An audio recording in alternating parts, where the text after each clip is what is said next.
I'm Andrew Jenkinson. I'm at the Preston Caravans and Motorhomes dealer showground here, just outside of Kirkham. And today I'm reviewing the Elddis 304 full-berth compact tourer from the Xplore range. It's very windy. I'll show you very quickly outside. I'll do some quick shots on the outside and just explain them through, and then I'm going to get inside because it looks like it's going to absolutely throw it down in rain. So let's go in and see what it's all about shortly, but let's have a quick look on the outside.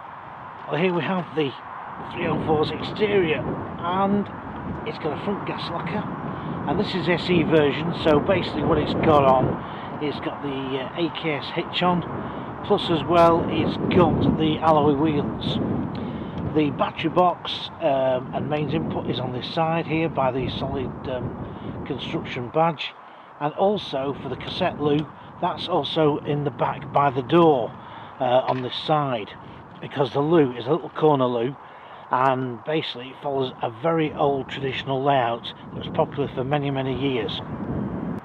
The back of the Explorer boasts a full moulded panel, large grab handles, decent sized set of road lights, and as I say, there's that cassette loo emptying door too. Now on the other side there's very few service points at all, but let's have a look. Well, that small side window is actually for the bunk, for the top users, and as you'll notice as well, there's actually the wastewater pipes directly behind the rear of the wheel here. There's the water inlet there, and also there's a rather large side window, which you'll see why in a moment when we go and have a quick look, because that's going to be for the L-shaped lounge. But all in all, it's quite a pleasant looking tourer, although I feel it is going to be probably updated at some stage soon for the 2020 season. But the thing is, we'll go and have a look inside and just show you how this little four-berth really is a compact tourer for a family. Oh wow, well, I'm back in from that cold wind out there. It's very windy here, and it keeps threatening the lights of rain too. But in the 304 here, it's quite snug. And when you consider that this is quite unique on the UK market, although there are one or two continental manufacturers who've tried to do this layout over the years, this layout was one time the normal layout for a family of 4 up to 5 people. 12 foot long, and in those days caravans were about 6'6" wide, and they could tow it behind something like a Ford Cortina 1.3 petrol engine car. Now I remember seeing the 304 when it was launched, well, pre-launch actually. I went to see it at the factory, and I did a review on it for Practical Caravan and Scottish Caravan magazine, and that was back end of 2009, so it was being launched for the 2010 season. And I was quite impressed with it then. There was a few tweaks needed, but those tweaks have been done. So what we're going to do now is have a look at the 304 in a bit more detail. The sun's trying to come out now, typical as I've moved inside, and let's see what's good and what is bad. The good news is there's not much to say there's bad, so at the moment it's going to be ticking all the right boxes. But let's have a close look at 304. And as I say, the Xplore range is a range that does tend to get a little bit overlooked, and in pecking order it probably comes down behind Venus, with Sprite being the benchmark, probably joint sharing position with Bailey's Phoenix possibly. This is the SE version, so you've got the alloy wheels, got the AKS hitch, got the fly screen on the door, you've got the carpet, and you've got the scatter cushions here, you've got the CD radio, so you've got all the little bits of goodies that you need to keep you comfortable.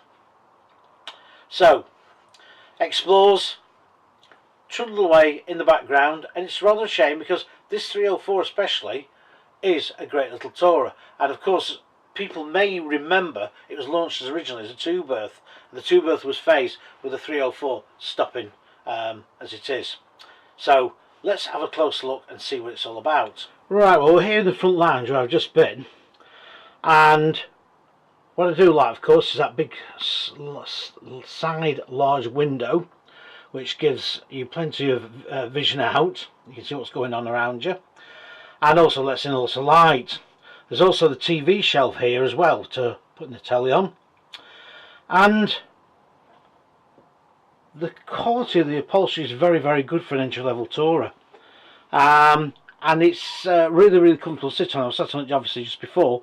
Plus, of course, with the SE pack you get the scatter cushions and the bolster cushions, but also here as well there's storage underneath the front seating, and of course there's a blown air outlet here as well, because this uses the whale heating system, dual fuel of course, to heat up the water as well as the actual Caravan itself. Now of course locker storage is a big thing that you need, and the 304 does come with some decent locker storage. This is where the CD radio should be. Obviously it's been removed while it's on display, and also folks, that's not a status TV aerial at all.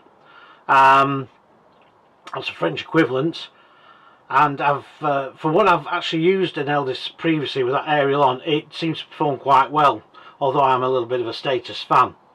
Right, now overhead lockers. Now they're fairly deep, but the ones at the front here aren't quite as deep as they could be, although you'll get most things in there without too much of a problem. They feel quite well made and sturdy. Of course underneath here you've got some LED spot lamps, which of course helps out the lighting with the LED integrated ceiling lamps. 304 comes with quite a decent kitchen. There's plenty of storage, there's an oven stroke combined grill, and there's also a 3-burner hob, and with glass tops as well, adds for a little bit of extra worktop space. There's also this nice finished black enamel sink, and for an extension on the worktop there's this pull out easy flap. Plus of course you've got 2 main sockets there and a light switch, and of course for night time as well you've got LED lighting underneath here, which really will give you a fair amount of light. So you may say, well, where's that fridge? Well, I'll show you now. The fridge is based underneath the wardrobe, or basically in the wardrobe base to be quite honest, and this is quite a common thing these days what manufacturers do. It's a Dometic, so it's a good quality fridge, and also the wardrobe is quite good for storage, and this is also where the table for the freestanding table is also kept for meal times. That in there of course is the carpet, which is a strip carpet and just rolls down the middle here. So the fridge will be big enough for 4 people, and also storage here again won't be too bad, especially on a weekends trip away, but longer holidays could be a little bit of a tight squeeze for 4. You'll have to travel a little bit light. Okay, so let's go to the side dinette. Well, here we have the side dinette. Now this is absolutely brilliant for the children to come and sit here, and it makes into a single bed, and also it comes with a bunk above too, which folds down, which I won't try and mess about with now, but it looks pretty easy to do, where this unclips from here and bolts, same on the other side, and then this drops down and the mattress goes on top of that. Now there's also a high-key roof vent at the top there, but also there's a side window. Now the only gripe I would have is this side window is great, but it could do with being slightly bigger. I would have made it probably a little bit deeper than what it is. But again, it's a comfy little spot, great for the children to be here. And don't forget, this Caravan can make up as a great 2/4 berth. So a couple may find this actually a great little tour to have, and maybe just take the grandkids as and when they want to. And of course with an awning up you've got double the amount of space. So we've got a blown air heater outlet down here, and we've also got a main socket too. So the blown air heating system of the whale design will keep the Xplore 304 very snug and warm on a cold evening.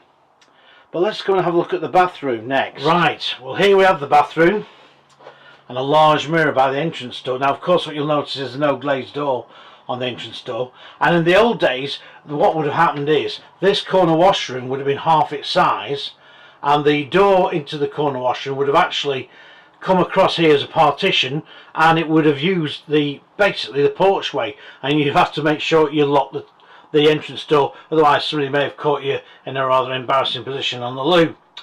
But these days, of course, the corner wide washroom is now made larger and has to also incorporate a shower, and the Xplore's does, of course, and it also has a Thetford cassette loo.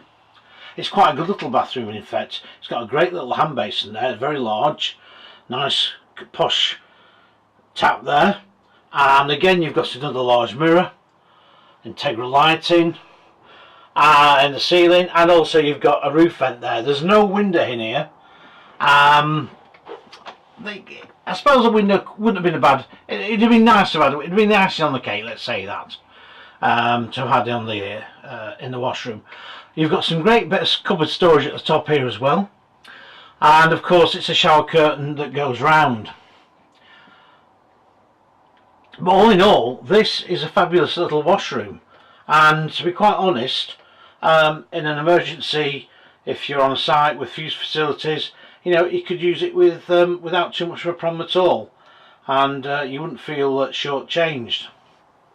Okay then, we've been in the washroom, looked at the kitchen, side dinette, and on the whole the 304 looks quite a spacious tourer for its size, and there's not a lot wrong with it, to be quite honest with you. It retails at just over £14,500 with the SE kit on it, so it's looking very, very good value for money. And as I say, it's ideal for couples who probably want to take the grandkids every now and again. And you can say, put the awning up on it and it won't take you too long to do it, and you've doubled your space. But you only have a small caravan to tow. So there's quite a bit of floor area. And yeah, it's working pretty well. So as we've discussed, the lounge is good. There's plenty of storage above. The light's playing a bit of a nasty trick on my lighting on the camera. And of course you've got your overhead roof lock, as we mentioned before. So let's do an overall summary of what I think of the 304. Okay, so what do I think of the 304? Well, I'm surprised to know whether UK manufacturers actually tried to copy this layout, to be quite honest with you. Because it is quite a niche and it's a good little layout. It's ideal for a couple who maybe want to take the grandkids away with them every now and again.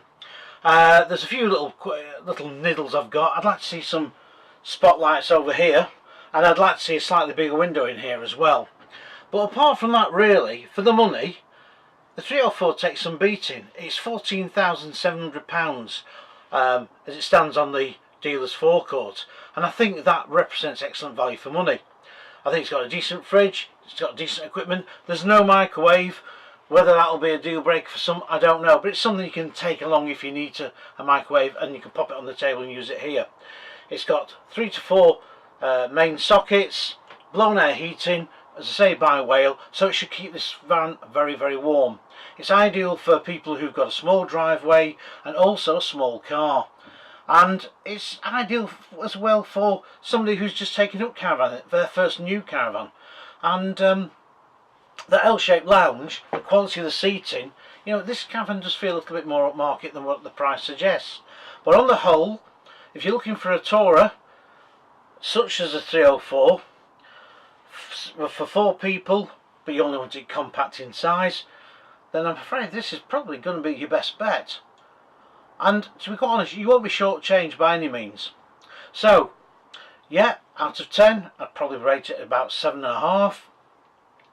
The exterior is probably looking a little tad dated now, and I would think also the interior as well, the locker design, the new the wood, I would think probably could do the slight freshen up, because it's been out now for a couple of years in this design and style. So the 304 has got to rank as a great little buy for those people who don't want to spend a lot of money on a tourer. They don't want a big tourer, they want to be able to sleep for if need be. They can put an awning on it, double the size, it's got a decent washroom.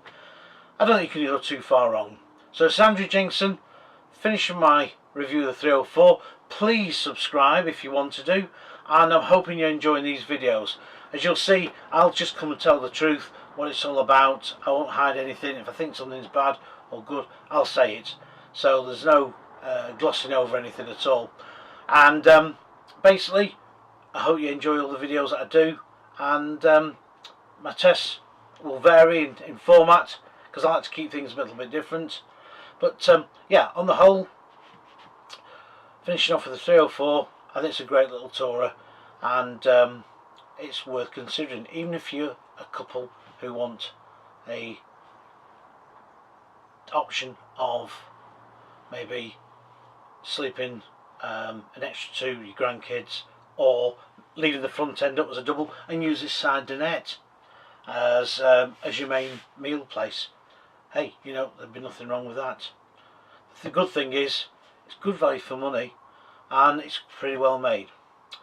See you again soon. Bye.